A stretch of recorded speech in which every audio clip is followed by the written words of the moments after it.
Hello everybody and welcome back to Space Engine. Today we're going to go to places in space and I don't know. We'll think of something. Tonight on Space Engine. You know, like Top Gear, but anyways. Yeah, first off, let's go to locations this way. I have a couple galaxies I need to check out. We'll go to this one first. The next one's a galaxy cluster. Boop. Apparently it's a very large galaxy with a lot to do. It's, yeah, kind of, spiral shaped.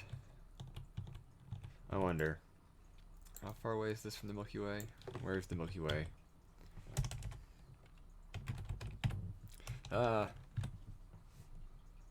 The Milky Way is 1.21. Wow. Okay. So it's a long ways away. Huh. Interesting, interesting. Oh, actually, I kind of want to check this galaxy out for a few minutes, then I'll head over to the other one. I see a lot of blues, a bit of yellows. A K14, a binary supergiant. Oh, let's go there.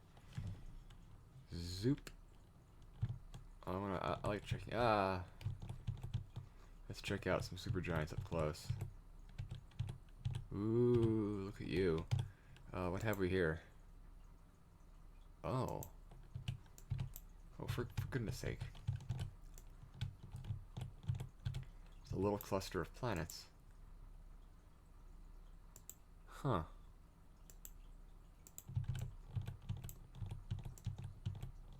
Oh, that's very bright. It's actually hurting my eyes. Interesting. What's new in the world? James Webb's made it to the L2 point. That's kind of fun.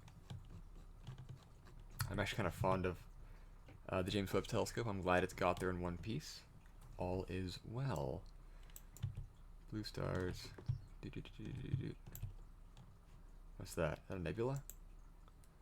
Oh, it's a red giant. Oh, it's a binary. Oh, another K. Although I'm gonna go to the red giant first. Wow, look at that. Oh, asteroids. These kind of remind me of like the Vulcanoids, which are a hypothetical ring of asteroids that might exist between the Sun and the orbit of Mercury, but none have been found. There's just like an area of stability where they could exist, but no one's found one yet. They might not exist. There's a chance that like while the system was forming, something came through and cleaned them out. Oh, this one has a tail. It's ablating.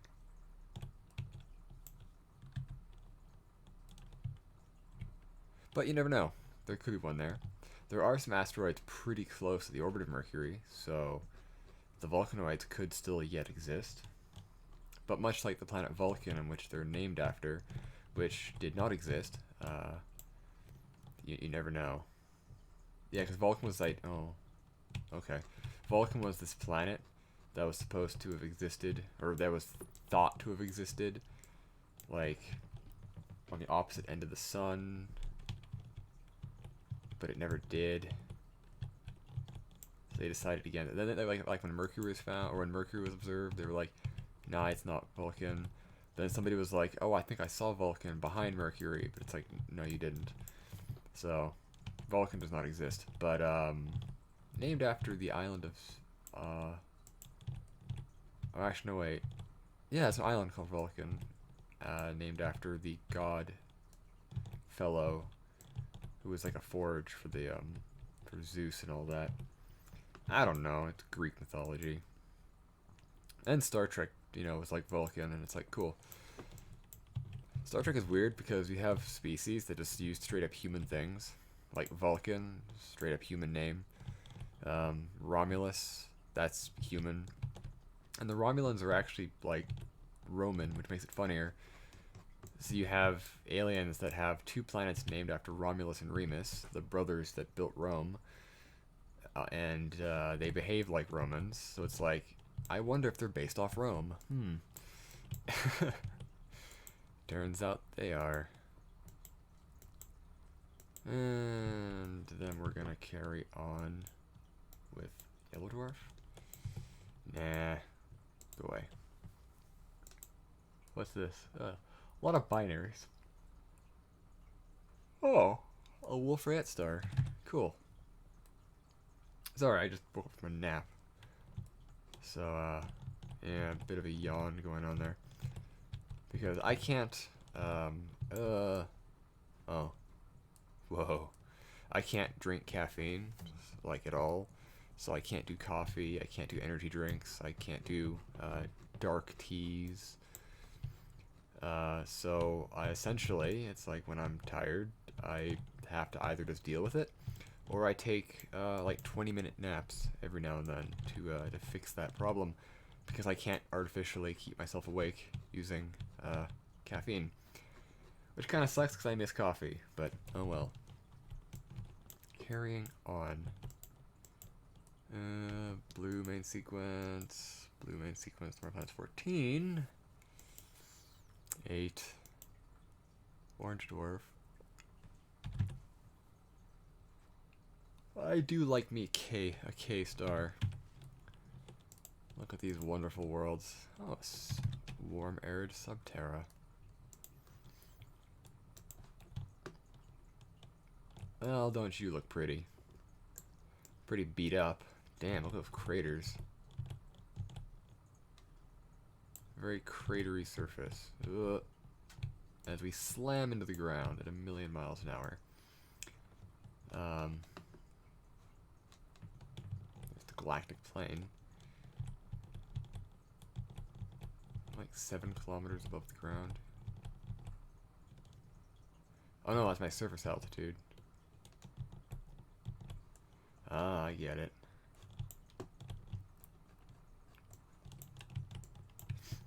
Oh, that's fun.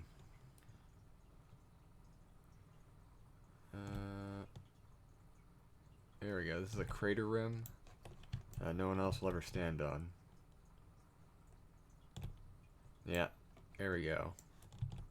The only ones here ever. I mean, you can probably find this random ass planet and stand on it, but hey, every time you go to a planet, you'll be the first one there. So, like in that spot, anyways. It's pretty exciting. I love the exploration aspect. That's kind of the one thing about Space Engine that I like, is you can kind of just wander around and explore. Like, it's more of a simulator, but you can still, like, just, like, go to other planets, have a good time. I could spawn in a starship and try to use it, but I could never figure out how to make them work properly. They probably fix that. I could probably check it at some point. Maybe next episode I'll figure it out and we can go on a space adventure in a spaceship. But, yeah, no, this is cool. And then away we go. We leave behind the planet. Are those asteroid moons? Yeah, they're just warm asteroids. Yellow dwarf. Binary. Main sequence. Man. It's just been kind of a busy week. I'm working on a new game project, which is coming along as well. I'm actually paying someone to help me with some bits, so that's been also kind of fun. But it should get me some revenue. That's the thing here. It's like I want to keep working on Cosmic Ocean, which I have been, but it's a very expansive project. So this next one I'm working on it. It's a small. It's gonna be an online multiplayer, just competitive thing. It's just for fun. It's not anything too serious, but it should actually produce some income to help pay for the development of Cosmic Ocean, because damn, I need to get money. I hate that. I wish I could just work for free, honestly. I like producing things, and having to be paid for it just kind of sucks. Unfortunately, we live in a world where I'm not allowed to just do things for fun. I have to actually monetize everything I do.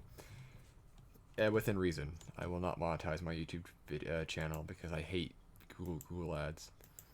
So, I'll draw the line there, but...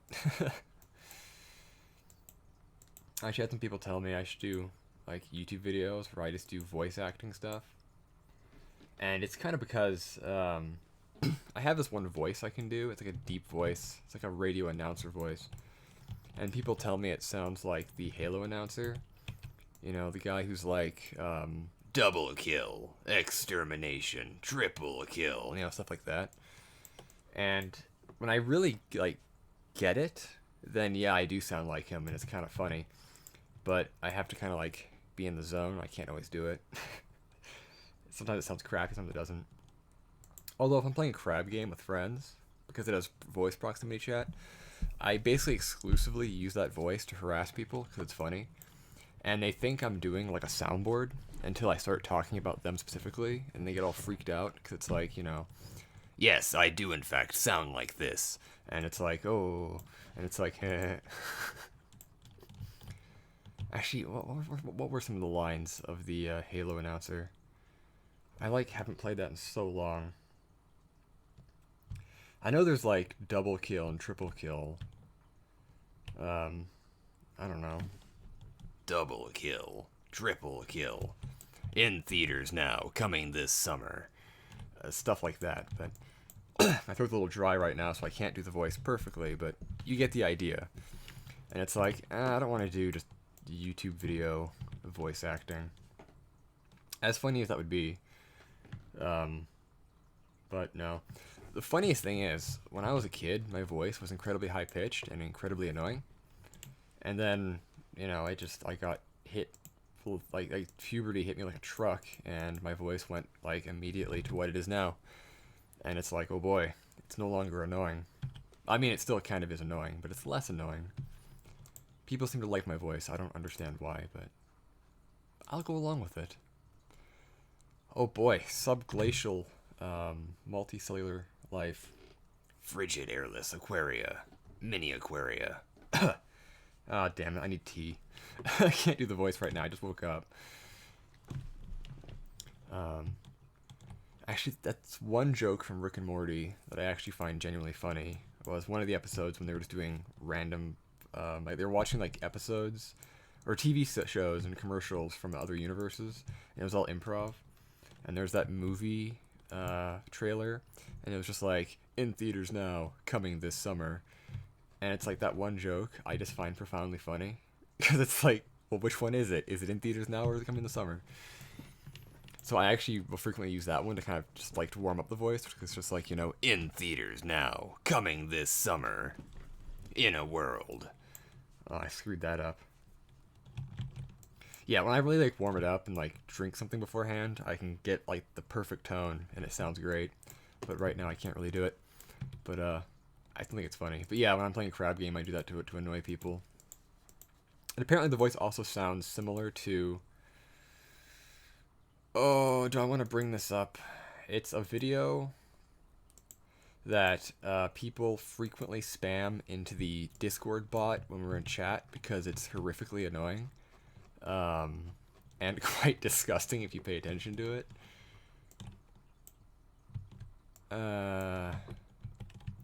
It's a really gross meme video, basically. And I apparently sound just like him, so I can do all the voice work. Or like I can like pretend to be that person, and people will be like, "Hey, it's that guy," and it's like, "Yeah."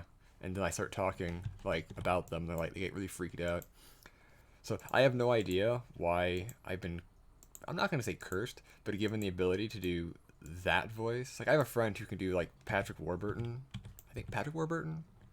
The guy who plays Kronk from Emperor's New Groove, and Buzz Lightyear in the Star Command TV show. He can do his voice perfectly. Also Joe Swanson from Family Guy, he can do that perfectly as well. So we'll frequently just sit in a Discord call making memes and just like just saying dumb shit in different voices. It's like, hey Peter, I'm Buzz Lightyear of Star Command. Yeah, I can't do it as well, but it's just like the dumb shit we get into. I have weird friends. All right, let's go to this one now. Are you sure? Oh, it's because there's 3 of them. Well, let's go to A then. Yeah. I also like using the deep voice to harass crypto people because they kind of deserve it. It's like I'm kind of skeptical of. That is a really really nice galaxy cluster. I'm kind of skeptical of crypto as it is because it's horrifically. It's just wasteful in every way. Uh, it's like the energy usage. It's like what a single Bitcoin transaction is like the energy equivalent of a normal home over the course of like 63 days or some shit like that. And Ethereum is like half that at like 30 something days. It's awful. It's generally awful. And people are like, "Oh, well that's proof of work. Of course it's inefficient. What you need is proof of stock or proof of space. That's much more efficient." And it's like, sure, it is. Like Chia is probably the most efficient crypto out there, and it does proof of space, where you basically have SSDs and all that crap. But the problem with that is, it just like it eats through SSDs like nobody's business. If you set up like a Chia farm with SSDs, it's gonna rip through your SSD in a few months. You have to buy a new one, and then buy a new one, and then buy a new one, and then buy a new one. So you have this other thing where it's like, if crypto isn't wasting energy, it's producing a crap ton of e-waste and tanking computer markets and ruining it for everybody else. Like, have you tried getting a graphics card over the last 5 years? Yeah, you better not have. And it's made the like the chip shortage worse because again, people want to keep making their crypto mines. And it's like, haha, you have to now spend like $4,000 on a graphics card because all the stock is being bought up by idiots who use it for crypto mining. Because apparently destroying the planet and ruining markets and being insufferable is a personality trait. But crypto aside, the one that I hate the most is the NFT craze. It's so funny but so stupid because it's literally the buy land on the moon scam, but for like techno idiots. And what's even funnier about it, and this is great, is they're like, I own this picture. I bought it on the blockchain. And it's like, oh, did you now? Okay. Funny, dumb monkey you have there that's been mass produced procedurally by a computer and has about as much soul as Walmart. But what's funny about it is there's no actual legal protections for NFTs. Like, you don't actually buy anything. You buy the string of numbers. Because, like, let's say I encounter an NFT monkey person, which I do frequently because they're all over the internet. And I call them Neopets, because that's basically what they are, only you have less ownership over it. Anyways, and it's like, that's a nice monkey you have there. And it's like, yeah, I spent like, 1 point something Ethereum on it, and $50,000 in American USD money. And it's like, okay, so now you own that picture, right? They're like, yes, I own it on the blockchain. And then if I wanted to, I could promptly download it, put it on T-shirts, or sell it as prints and make money off of it. And if they say, hey, I own that picture, stop selling prints of it, I'll be like, all right, let's go to court. Now, I want you to explain to me how you own this picture. And they'll be like, oh, I own it I bought it on the blockchain. See, here's the blockchain ID. And it's like, that's very nice. Unfortunately, that's not, there's no legal binding there. You don't actually own the copyright of the picture. And NFTs are not covered under copyright because of just how they operate. So it's like, you don't actually own it. You can literally take any of those like Bored Ape NFTs, you can just steal them and sell them because they don't actually own the copyright to them. They're just mass-produced like JPEG icons, and when you buy them on the blockchain, there's no legal ownership. You only own it within the blockchain. So it's literally like having, like going to a theme park and you have money in the theme park. It's only worth in the theme park, but if you try to use that money to buy something at a 7-Eleven, they're going to say your money is worthless here because it's the same thing. It only works on the blockchain. NFTs do not have ownership. You can just steal them and do whatever you want with them. So you have people who spend like $50,000 to $1 million on literally nothing. They don't even own the JPEG. They say they own the JPEG, but they don't. They own the string of numbers within the blockchain, but the actual JPEG has no legal protections. You can just steal them if you want, and it's legally fine. And you have some people who are like, "Oh, I'm gonna get the copyright on my JPEG," and it's like, sure, go for it. Fill out all the paperwork and get a copyright that says you own this JPEG, and supply proof of ownership of that JPEG. And it doesn't work because they're JPEGs that you do not actually own. This is a really cool nebula. And it's like if you see actual art on the blockchain, it's stolen. Like it's all stolen. There's like you very rarely find original art on the blockchain that isn't stolen from other artists. So it's basically just money laundering and scams for idiots, and they will adamantly like try to tell you, no, no, no, no, I own this JPEG, I own this picture that was stolen from that artist because I bought the NFT, and it's like, no, you don't. And like one of the funnier examples is there's this somebody has been going around minting other people's YouTube channels as NFTs without the YouTube owner's permission, and it's like, what do you own when you buy that? If you buy a YouTube channel as an NFT, what are you owning? Because you're not owning the YouTube channel. Like once you buy a YouTube channel as an NFT, you're not getting control of that channel. You're not allowed to tell what's posted on that channel. You're not allowed to basically run that channel. So you have spent, I don't know, some unnecessary amount of money to say you own a YouTube channel that you don't actually own. And that's just the whole NFT market in its like in a nutshell. Is you don't own any of it. It's not real. It's not even like speculative currency stock market shit. It's literally scams. Like it's all just scams. It's like you want to buy land on the moon. You want to buy a star. It's all scams.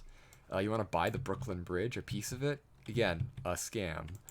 So I always laugh at these entities. And what's even funnier is there's no regulation. Well, there's crypto is functionally centralized. They say, oh, it's decentralized, but it all goes through like the same like handful of websites, so it basically behaves as a centralized thing.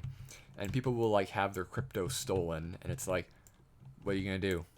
There's no oversight, there's no regulation. It's like you lose all that.